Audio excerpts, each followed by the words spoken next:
BP tutor में आपका एक बार फिर से स्वागत है। ये वीडियो कक्षा 6 के छात्रों के लिए है।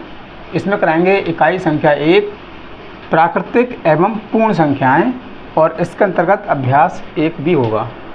तो अभ्यास 1 भी का सवाल नंबर 1 करेंगे। तो इसमें पहले है निम्नांकित सारणियों में रिक्त स्थान की पूर्ति के लिए सारणी के नीचे 4 विकल्प दिए गए हैं, जिनमें से केवल एक ही सही है। सही विकल्प चुनकर रिक्त स्थान की पूर्ति कीजिए। तो ये सारणी है और ये 4 विकल्प हैं। नंबर फर्स्ट में है 21, नंबर सेकंड में है 22, नंबर थर्ड में है 26 और नंबर फोर्थ में है 28। इसमें देखना है कौन सा विकल्प सही है। तो पहली पंक्ति में है 4, 5, 6, 7, 8। तो इसका अवलोकन करते हैं तो हम देखते हैं कि ये संख्या बढ़ते क्रम में है। अब जब ये संख्या बढ़ते क्रम में है तो नीचे की पंक्ति की संख्या भी बढ़ते क्रम में होगी। तो ये है 23, 24, 25 और फिर आएंगे 25 के बाद 26। तो यहाँ लिखेंगे नंबर 26 और ये विकल्प नंबर थर्ड सही है। अब करते हैं नंबर 2। अब नंबर 2 में पहली पंक्ति की संख्या देखेंगे पहले 9, 8, 7, 6, 5। ये घटते क्रम में है। जब पहली पंक्ति की संख्या घटते क्रम में है तो दूसरी पंक्ति की संख्या भी घटते क्रम में होगी। 35, 34 और 34 के पहले आएंगे 33। तो यहाँ आएगा 33, फिर 32 है, फिर 31 है। तो इस प्रकार विकल्प नंबर सेकंड इसका उत्तर सही है। अब करते हैं सवाल नंबर 3। निम्नांकित प्रश्नों में उत्तर के 4 विकल्प दिए गए हैं। सही उत्तर छांटकर लिखिए। अब नंबर का है 13 की अनुवर्ती प्राकृतिक संख्या है। तो अनुवर्ती संख्या निकालने के लिए एक संख्या जोड़ लेते हैं।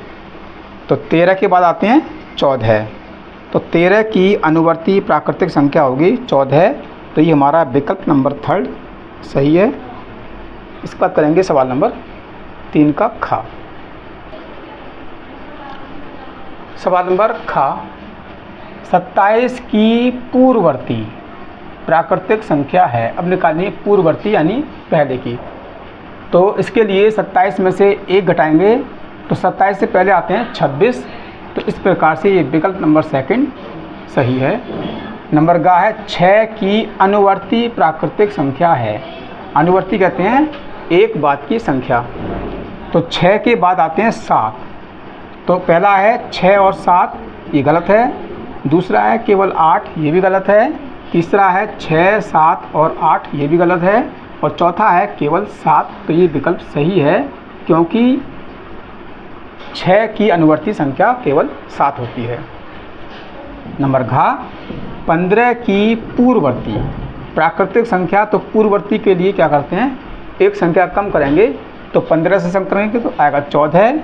तो केवल 14 नंबर फर्स्ट विकल्प सही है। अब है नंबर 4। निम्नलिखित कथनों में सत्य और असत्य छांटिए। तो पहला है एक सबसे छोटी प्राकृतिक संख्या है।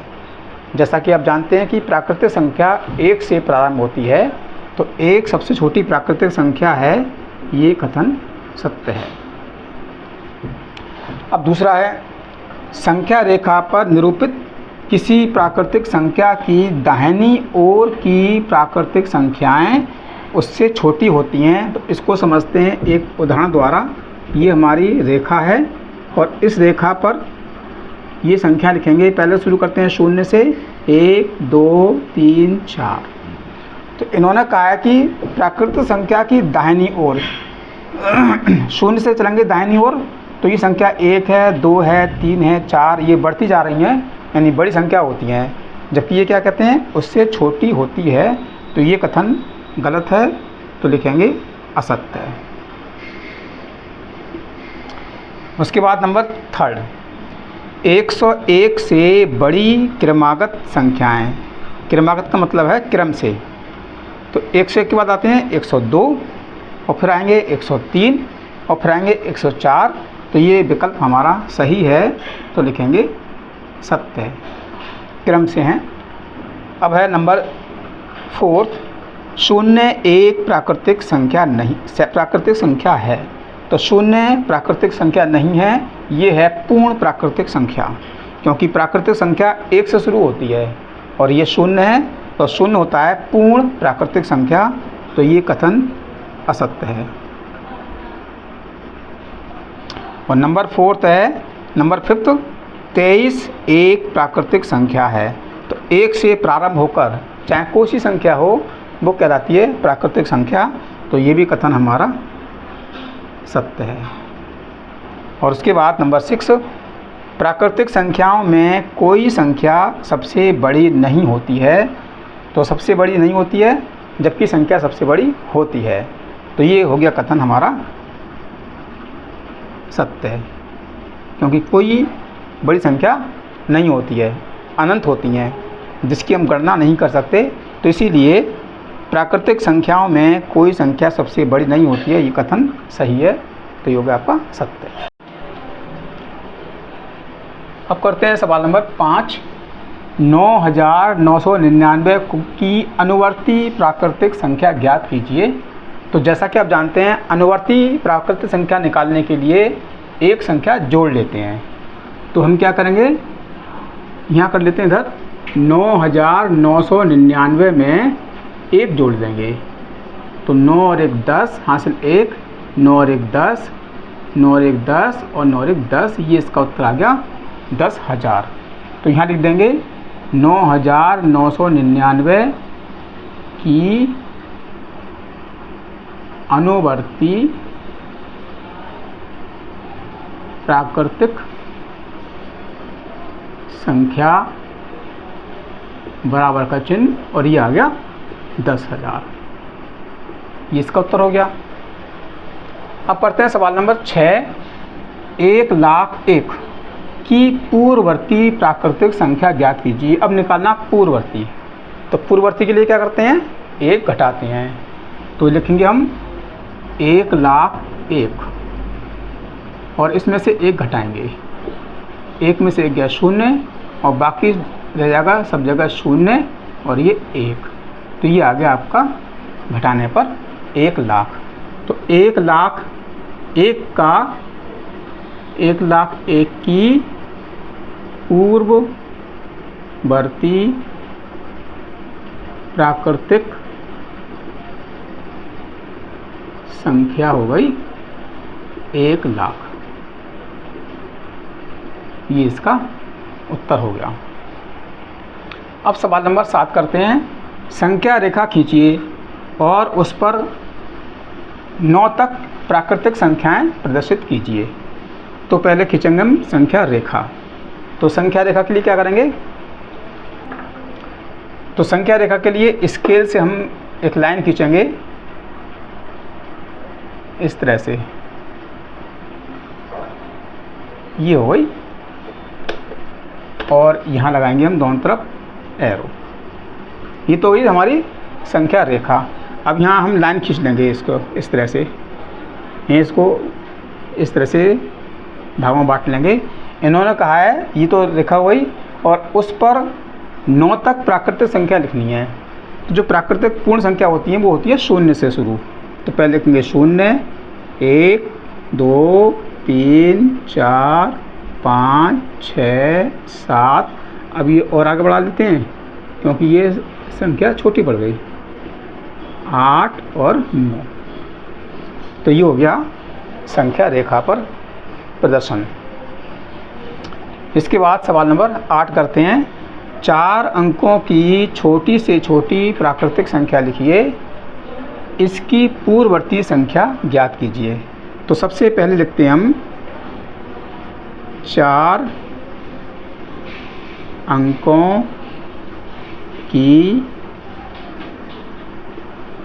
छोटी से छोटी संख्या। इसके लिए क्या करते हैं, अब कहा है 4 अंकों की छोटी से छोटी संख्या। तो पहले लिखेंगे 1 और 1 शून्य कम लगाएंगे तो आएंगे 3 शून्य। ये हुई 1000 4 अंकों की छोटी से छोटी संख्या।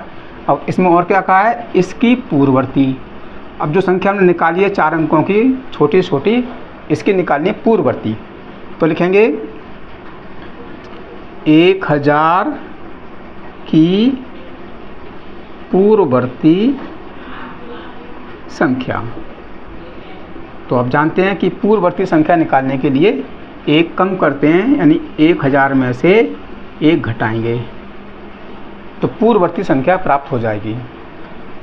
तो 0 में से 1 नहीं घटेगा, यहाँ से ढाई लेंगे, 10 में से 1 गया 9, यहाँ 0 है 9 रह जाएगा, यहाँ 9 रह जाएगा, ये आ गया 999।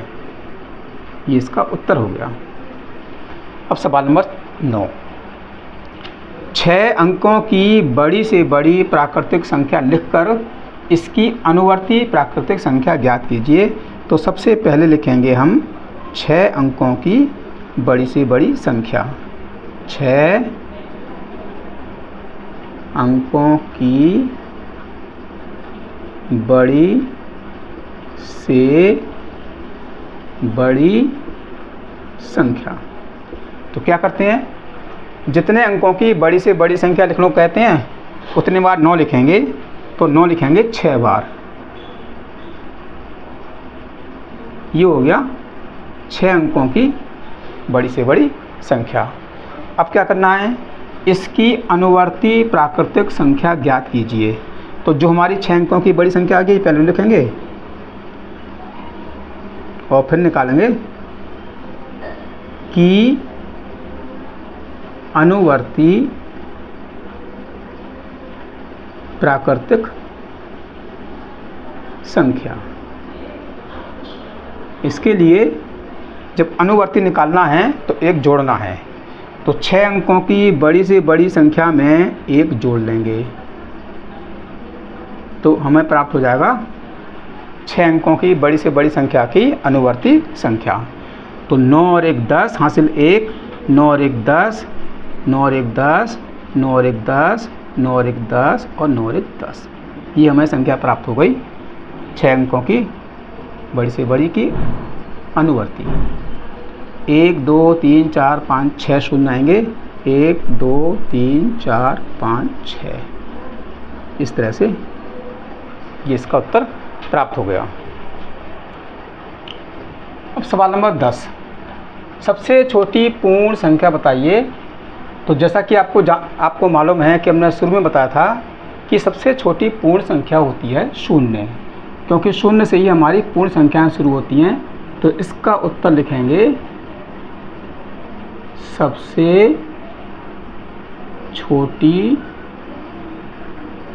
पूर्ण संख्या 0 है, यानी 0 है। 0 से ही हमारी सबसे छोटी पूर्ण संख्या शुरू होती है। दूसरा है नंबर 11, संख्या रेखा पर निम्नलिखित पूर्ण संख्याओं को प्रदर्शित कीजिए। अब ये पूर्ण संख्या पहले लिखेंगे। इसमें संख्या दे रखी हैं 0 1 2 3 4 5। इन संख्याओं को संख्या रेखा पर प्रदर्शित करना है। तो इसके लिए क्या करेंगे, पहले हम इस तरह से एक रेखा खींचेंगे और उस रेखा के इस तरह से रेखा खींच ली। अब इसको बराबर दूरी पर निशान लगा लेंगे और ये संख्या लिखेंगे। तो ये संख्या शुरू होती है 0 से। पहले लिखेंगे 0 1 2 3 4 5। तो इस तरह से और आगे बढ़ा सकते हैं। तो ये हो गया हमारा संख्या रेखा पर पूर्ण संख्याओं का प्रदर्शन। अब है नंबर 13, 3 क्रमागत पूर्ण संख्याओं में पहली और तीसरी संख्या का योगफल 28 है। संख्याएं ज्ञात कीजिए। तो इस सवाल में क्या दे रखा है, पहली और तीसरी संख्याओं का योगफल दे रखा है। तो हमें पता है, लिखेंगे पहली और तीसरी संख्याओं का योगफल, ये है आपका 28। अब ये पहली और तीसरी संख्या का योगफल है, तो सबसे पहले निकालेंगे हम बीच की संख्या। तो इसीलिए बीच की संख्या। तो बीच की संख्या निकालने का एक सूत्र है, उसका हम प्रयोग करेंगे। तो क्या सूत्र है? पहली और तीसरी संख्याओं का योगफल और बटे इसका आधा, आधा का मतलब 2, ये इसका सूत्र है। पहली और तीसरी संख्याओं का योगफल बटे 2 यानी आधा करना है। तो पहली और तीसरी संख्या का योगफल मालूम है हमें 28 और बटे 2 लिखेंगे, 2 से भाग करेंगे, 2 एकम 2, 2 चौक 8, ये आ गया आपका 14 है। तो बीच की संख्या वही 14 है। अब हम संख्या निकालेंगे।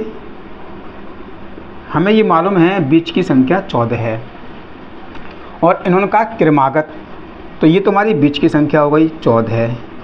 अब क्रमागत बनाएंगे तो एक लिखेंगे इससे पहले की संख्या और एक लिखेंगे इसके बाद की संख्या, यानी 14 से पहले आएंगे 13 और 14 के बाद आएंगे 15। ये बन गई 3 प्राकृतिक संख्याएं, 3 क्रमागत पूर्ण संख्याएं बन गई, 13, 14, 15। तो मुझे आशा है कि ये सवाल आपकी समझ में आ चुके होंगे। अगर आप चैनल पर पहली बार आए हैं तो चैनल को सब्सक्राइब कीजिएगा और वीडियो को लाइक कीजिए, शेयर कीजिए और कमेंट्स अवश्य कीजिएगा।